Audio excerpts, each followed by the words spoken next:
Eh bien, bonjour à tous et à toutes. Je suis extrêmement heureux pour ce premier rendez-vous en live. Bonjour à toutes et à tous, et je suis vraiment très heureux pour ce premier rendez-vous en live au musée de la Grande Guerre du pays de Meaux. Je retrouve un complice, parce que je crois que c'est la 4e fois qu'on s'interviewe. Exactement, on ne se quitte plus. Voilà. Julien Hervieux, qui est donc un grand habitué du musée et de ce festival. Je crois qu'il a même une chambre ici. Oui, alors j'ai retrouvé mon café avec mon rond de serviette à côté, c'était vraiment super. La prochaine fois, il aura des chaussons. Mais on va quand même parler de bande dessinée et pas seulement de galéjade. Donc tu es là pour toute la série des Petits Théâtres des Opérations. Exactement. Là, c'est le tome 5. Tout à fait, dédié à Adriane Carton-Desviard. C'est un peu différent parce que c'est pas plein de petites histoires un peu sur tout thème. Là, il y a un fil directeur. Exactement. Alors la petite différence de cet album, si vous ne connaissez pas la série, pour faire très bref, donc à chaque fois c'est des petites histoires de 5-6 pages sur un personnage ou un événement un peu étonnant des guerres mondiales. Et là on a fait le même principe, sauf qu'à chaque histoire c'est le même type qui revient, parce que Adriane Carton-Desviard, c'est un type qui a fait 3 guerres, qui s'est pris 11 blessures et qui a fait la Seconde Guerre mondiale avec un bras, un œil, un peu boiteux, enfin...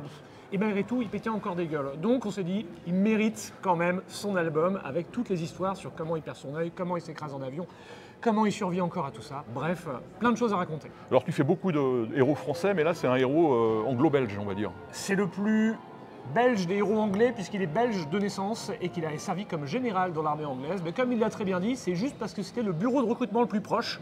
Donc malgré une carrière absolument extraordinaire, c'est plus ou moins un pur hasard. Et pareil, il a grugé sur ses papiers pour s'engager. Une autre histoire un peu improbable, parce qu'il a vraiment grugé sur de grosses conneries. Et c'est passé quand même. Il est fort, c'est l'Adriane. Donc vraiment, moi je suis membre de son fan club, c'est officiel. Alors on me demande dans l'oreillette, est-ce que tu peux lui demander où il trouve toutes ces histoires?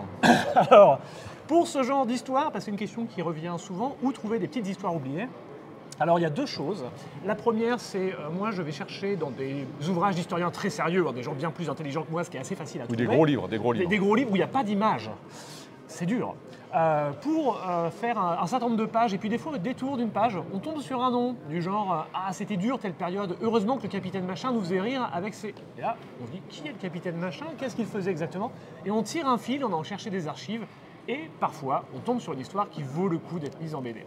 Et puis on a aussi l'armée qui aujourd'hui n'hésite pas à nous proposer des sujets en disant par exemple quelqu'un vient en dédicace, ou même l'armée nous appelle en disant nous on a la promotion commandant machin, parce que le commandant machin il a fait ceci ou il a fait cela, on vous propose l'accès direct au dossier du soldat et ça permet donc de faire des BD avec des sources de qualité. Et c'est important parce qu'on insiste, tout est vrai. Oui, c'est ça, c'est de la galéjade, mais de la galéjade vraie. Voilà, alors nous on déconne parce que l'important c'est, on n'est pas là pour justement faire un truc d'historien extrêmement sérieux, c'est mettre le pied à l'étrier de l'histoire, donc on déconne et on espère qu'en passant vous allez apprendre quelque chose, voire mieux encore, avoir envie d'en découvrir plus. Alors on est là pour un 2e album, là cette fois-ci c'est un album extrêmement sérieux. Oui, extrêmement. Parce que c'est consacré à un personnage, c'est un véritable album de bande dessinée. Tout à fait. Avec un début, un milieu et une fin, sur 56 pages. C'est un personnage qui n'est quand même pas très connu, on peut le dire. Oui, alors qui commence à regagner un peu en popularité, mais tout doucement. Alors donc la BD est dessinée par l'excellent Extalner, la couverture, j'en suis amoureux moi, et c'est pas parce que c'est ma BD, vraiment la couverture, je suis très très content. Et donc en fait, Albert Roche qui est, pour faire très simple, Albert Roche, alors je l'ai raconté 1000 fois cette histoire, mais le plus proche c'est Captain America. C'est-à-dire c'est une crevette dont personne ne veut dans les bureaux de recrutement.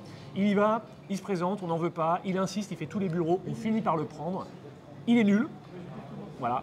Et malgré tout, une fois qu'il est envoyé au front, et en fait il est envoyé au front, je ne vous passe les détails, mais ils ne veulent pas l'envoyer, il y va quand même, et il s'avère que c'est une bête de guerre, et tout seul, il va faire 1180 prisonniers. Ça va être le premier soldat de France, c'est le titre qu'il va recevoir. Il va être célébré juste après la Première Guerre mondiale. C'est une légende, et en fait il va mourir écrasé par un bus, et c'est bête, juste avant la Seconde Guerre mondiale. Et c'est un personnage qui vaut vraiment le coup d'être découvert, parce qu'il a une vie qui, on en ferait un film, vous ne voudriez pas y croire, et pourtant c'est vrai. Oui, dans les anecdotes, il est décoré par le roi d'Angleterre, si je me rappelle bien. Ah, il est décoré par à peu près tout le monde, Albert Et Roche, surtout, il fait partie, honneur insigne, il porte le cercueil du soldat inconnu. Tout à fait, et justement parce que c'est une véritable célébrité. C'est lui justement que Foch va montrer au balcon à Strasbourg en disant regardez, c'est la fin de la guerre, je vais vous montrer votre libérateur, voici le premier soldat de France, voici Albert Roche. Et donc ce petit mec avec un béret de chasseur alpin va monter justement sur le balcon et tout le monde se dit qui est ce type? Et bien ce type c'est une espèce de légende où quand tu essaies de le capturer, c'est lui qui te capture. Et véritablement, hein, quand il va se faire capturer une fois, c'est lui qui va capturer en fait l'endroit où on emmène les prisonniers, libérer les prisonniers, capturer les gardes, enfin. C'est vraiment un film d'action, vous diriez c'est n'importe quoi, j'arrête, je mets en pause, c'est ridicule, et pourtant c'est vrai. Donc je rappelle aussi que Eric Stallner, le dessinateur, a fait un travail absolument époustouflant.